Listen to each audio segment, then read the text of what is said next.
Hey, it's Kurt from Norway Hill Home Inspections, and today I'd like to talk a little bit about septic inspections. So, if you're buying a property or if you're selling a property, it's a good idea to have the septic system inspected. Septic systems in our rural part of the country are pretty much a standard way of life, unless you're, in the city, downtown parts of Peterborough or Keene. They would be on city sewer. We have another program for those particular systems.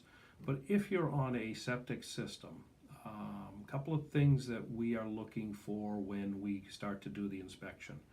We want to see what the levels in the tank are. So we do not want the tank pumped down. There's certain levels that the tank needs to be at. We are also looking for foreign materials such as greases, paints, stuff that really shouldn't be flushed down the toilet, because that can give us an indication of how the rest of the system is functioning, or if we see something in the rest of the system, it can tie back to what we're seeing in the tank. So please, if you're expecting a septic inspection, do not have your tank pumped.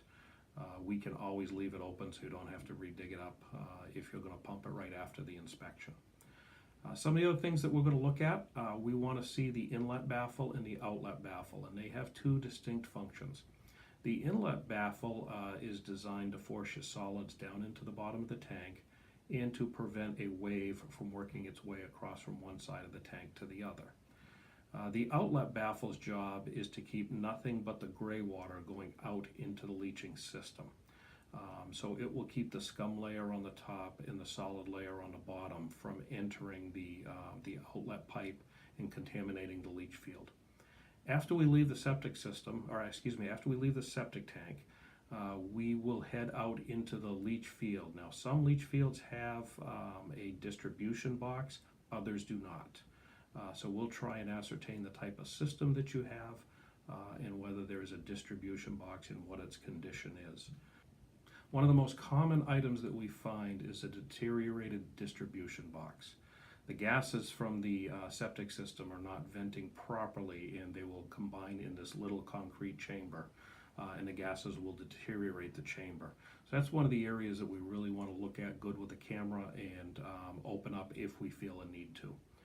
Then we're going to go into the leaching field, and we're going to do an excavation in the field, and we're going to determine the type of leaching system that you have, how it's aging, any installation issues that we may be able to see, and try and give you an overall, maybe not a life expectancy, but how is it aging. And then we're going to go over some to-dos and not to-dos, which we can go into in a later vlog. So thank you for joining us today, and have a great day.